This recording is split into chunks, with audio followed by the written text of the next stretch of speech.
What is up, my Road Warriors? Who is ready to go a few rounds with the craziest remake of the year? Roadhouse 2024. Now, this isn't your typical cheesy 80s action flick anymore. No. We're talking a full-blown, big-budget extravaganza with more muscles than a Mr. Olympia lineup. You hear that, Arnie? We're coming for you! Or, whoever's the current Mr. Olympia champion or winner. Do they even do those anymore? Well, anyway, they're not the focus. Look, I gotta hand it to my man, Jake Gyllenhaal, for absolutely transforming himself into the new Dalton. I mean, this dude must have chugged straight up protein shakes and then eaten nothing but grilled chicken breasts for months to get that insanely shredded. I mean, just one look at those biceps and I was like, damn, I think I just pulled a muscle just watching. Ah, ow. Okay, I think I pulled my pec there too. Ugh. I mean, can you imagine the intense workout regime and steroids like the all-natural diet, that Jakey had to endure here? I want that last part stricken from the record. Now, come on. I picture him rolling him out of bed. I picture him rolling out of bed every morning and, downing a whole raw egg milkshake and then immediately hitting the gym press. Hitting that bench press. No time for morning meditation or cuddles with a girlfriend, just straight onto that iron palace to get game planning for those gains. I can only imagine that the guy was so deliriously hangry from cutting weight that he started hallucinating. Like mid-set, he's repping out the squats, sweat pouring off of him, and dreaming that he's lifting up a whole Ford pickup truck. Just a few more reps, and she'll be mine, he's thinking to himself. And meanwhile, his spotter is just standing there wondering why Jake keeps whispering sweet nothings to the leg press machine. But hey, I am not here to bash the dude's commitment. If I was getting paid millions to be a modern-day action hero icon, you can bet your ass I'd be living at the gym too. Although, between you and me, I think I missed the genetic train on the whole muscle burn thing. These little arms aren't exactly striking fear into any would-be Roadhouse rowdies. Then, hey, speaking of rowdies, can we take a moment to appreciate the brilliantly trashy villains in this flick? I'm talking good trashy. I'm talking about, well, first off, the oily crime boss duo of Billy Magnuson's Brandt and his big bad dad chewing up every scene that they're in with pure smarmy awesomeness. These guys aren't just your garden variety bad types. They are full on. You want to punch these alpha douches. I'm talking guys who definitely rev their lifted truck engines at every spotlight and hang truck nuts from the trailer hitch. You know what I'm talking about. You know exactly who I am talking about. Just a couple of greasy, try-hard hardos who 100% refer to themselves as roadhawks without even the slightest hint of irony. Like, bruh, you are not Mel Gibson in The Road Warrior.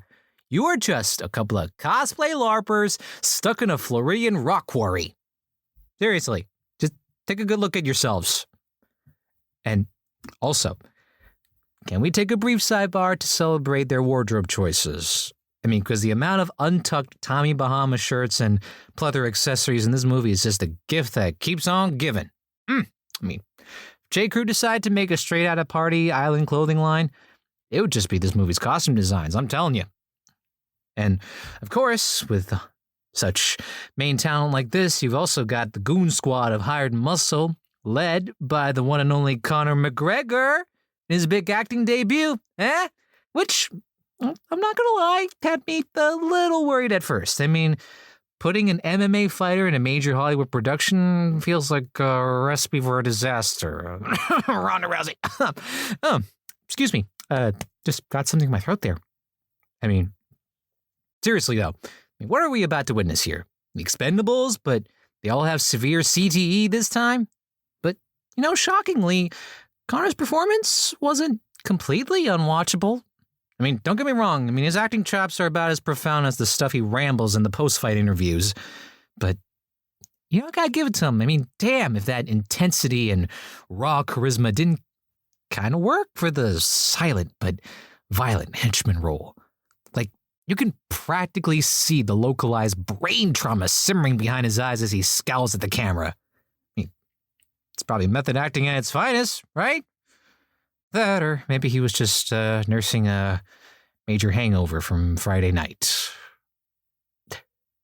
But anyway, what really makes this Roadhouse remake such a surprising delight, though, is the way it transcends the classic testosterone-fueled action flick.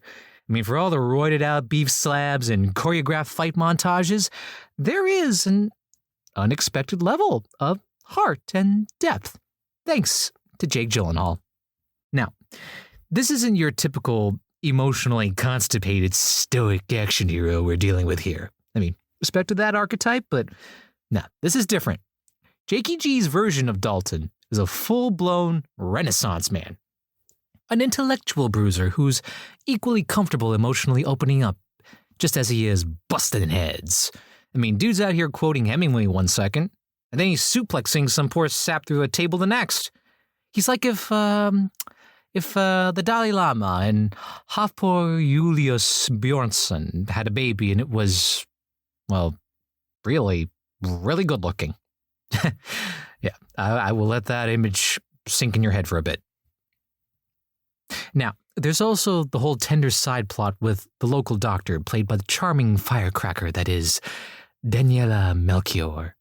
The little budding romance just really tugs at the heartstrings in amidst all the beatdowns and bar brawls. You'll find yourself cheering for the big luck to finally find love.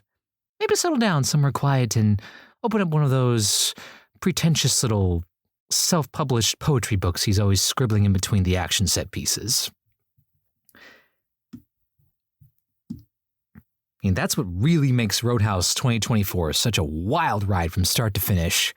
The way it so deftly balances extreme machismo with genuine warmth and pathos. I mean, one second you're watching Dalton effortlessly crunch some goon's windpipe like a beer can, and the next he's gently brushing the hair from his lady's face and quoting Rilke while a single tear streaks down his chiseled cheekbone. It's a brutal but tender juxtaposition that'll keep you on your toes from start to finish. And at the end of the day, that's why this big-budget bro-tastic remake absolutely slaps so hard. For all the gleefully gratuitous action money shots and heavy metal riffage, it never loses sight of the deeper story and characters at its core. I mean, there's an authentic heart pumping underneath all the beefy swagger that feels fresh and surprisingly resonant in today's age. A welcome departure from the often one-note, disposable action fare here and there. So, do yourself a favor and check out Roadhouse 2024 already, whether you stream it at home or catch it on the biggest screen possible. This is a movie that delivers the full gamut, bonkers full of stunts and fight choreography, ultra bro villains you'll love to hate, plus an introspective leading man who isn't afraid to get in touch with his feelings between roundhouse kicks to the face. I mean, what more could you want in a modern action epic? Huge shout out to director Doug Liman and writer-producer Madman Joe Anacita for creating something so deliciously batshit crazy, yet surprisingly poignant. They took a campy 80s classic and infused it with enough roided-out charisma, heartfelt pathos, and self-aware wit to make it feel totally fresh and vital for today. Roadhouse 2024 isn't just a nostalgic retread. It's a wildly entertaining send-up that also packs a surprising emotional punch. Two muscly thumbs way, way up.